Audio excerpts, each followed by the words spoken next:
දැන් මේක මේ මම කොටස් කීපයකට කියා දෙන්නේ අද තමයි පළවෙනි කොටස කියා දෙන්නේ. මෙන්න මේ බලන්නකො. 2x ඍණ 5 සමානයි 7. මෙන්න මේ වගේ සමීකරණයකට තමයි ළමයි සරල සමීකරණයක් කියන්නේ. දැන් සරල කොහොම හරි සමීකරණයක් කිව්වම අනිවාර්යයෙන්ම සමාන ලකුණක් තියෙන්න ඕනේ. දැන් සරල සමීකරණයක් කිව්වම තියෙන්න පුළුවන් එක මේක ඉංග්‍රීසි අකුරයි. ඒ ඉංග්‍රීසි අකුරට අපි නමක් කියනවා විචල්්‍ය කියලා. මෙයාගේ නම තමයි විචල්්‍ය.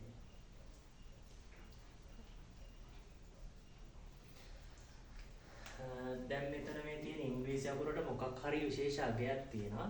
ඒ අගය කීයද කියලා හොයාගන්න එක තමයි දැන් මෙතන කරන්නේ. දැන් ඒක කරන්න තමයි මේ සමීකරණ විසඳන්නේ.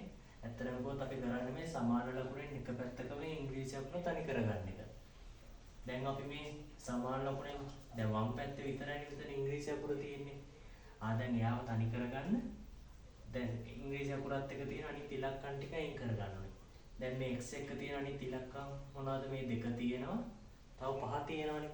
මෙන්න මේ 2යි 5යි දෙන්නව අයින් කරගන්න තමයි හදන්නේ.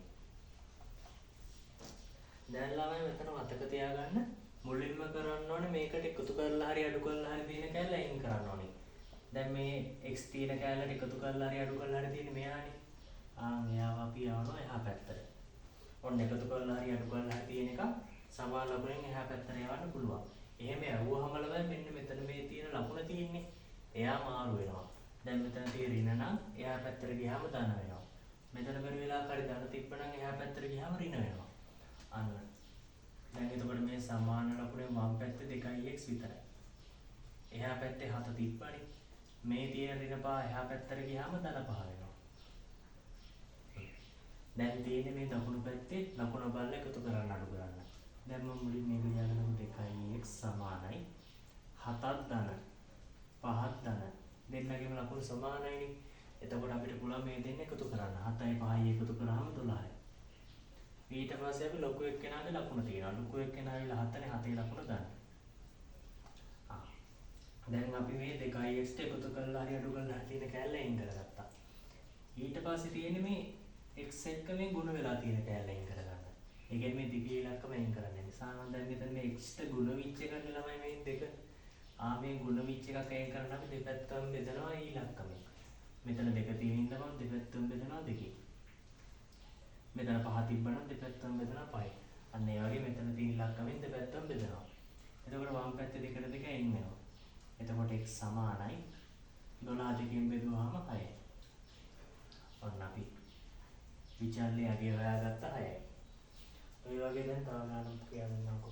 මේ තියෙන්නේ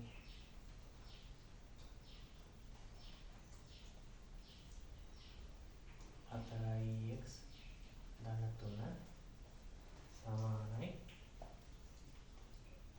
ඍණ 5.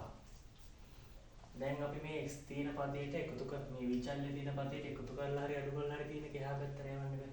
දැන් මෙතන මේ එකතු කරපු ඉලක්කමක් තියෙනවා. අපි යාම එහා පැත්තට යවනවා. එතකොට ධන ඍණ මාරු වෙනවා. එතකොට සමාන ලකුණේ වම් පැත්තේ මේ 4x විතරයි ඉතුරු වෙන්නේ. දකුණු පැත්තේ තිබ්බ ඍණ 5 හැමම තියෙනවා.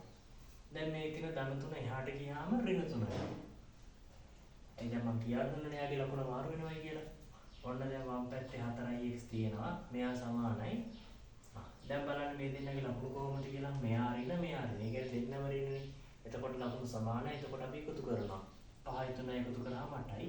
ලොකු එක්කෙනාගේ ලකුණ තියෙනවා ඍණ. හරි. දැන් අපිට තියෙන්නේ මේ x එක තියෙන x ට ගුණ වෙලා තියෙන මෙන්න මේ ඉලක්කමෙන් කරන්නේ. ඒ කියන්නේ මේ සංගුණකයෙන් කරගන්න. ඒකට අපි ගන්න දෙපැත්තම බෙදනවා. ඒ තියෙන ඉලක්කමෙන් 4යි.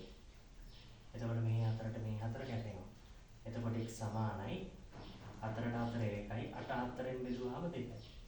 එතකොට එන්නේ උත්තරේ ඍණ 2යි. දැන් අපි තවත් උදාහරණයක් බලමු. ඍණ 3x ධන 5 සමානයි 10යි. දැන් මෙතනත් ළමයාට මුලින්ම කරන්න ඕනේ මෙයාට එකතු කරලා හරි අඩු කරලා හරි තියෙන එක අයින් කරන එකනේ. ඒ කියන්නේ මෙන්න මේ තියෙන පහේ ඉලක්කම අයින් කරගත්තා නම් හරි. ආයාව එහා පැත්තට යනවා විතරයි තාලා. එතකොට සමාන ලකුණේ වම් පැත්තේ තියෙනවා ඍණ 3x. එහා පැත්තේ 10යි තියෙනවා. මේ තියෙන ධන පහ මෙහෙට ගියාම ඍණ 5ක් වෙනවා. එතකොට වම් පැත්තේ තිබ්බ ඍණ 3x එහෙමම තියෙනවා. සමානයි 10 මේ 10 ධන 5 ඍණ. එතකොට ලකුණු අසමානයිනේ අඩු කරනවා. එතකොට එන්නේ ධන 5යි. ලොකු එකනක ලකුණක් දැම්මම ධන 5යි. ඊට පස්සේ දැන් අපි මේ තියෙන 3 ඉලක්කමත් අයින් කරන්න බෑ. ඒ හින්දා අපි දෙපැත්තම බෙදන්න ඕනේ ඍණ 3. දැන් මෙතන 3 තියෙනවා කියලා 3ෙන් බෙදලා හරියන්නේ නැහැ. මේ ඍණත් එක්ක අයින් වෙන්න බෑ. ඒ හින්දා දෙපැත්තම බෙදා ඍණ 3. මේ බෙදනවා ඍණ 3. මේ 3ට 3 යනවා. ඍණයි ලකුණ හිතුවත් දාන්න.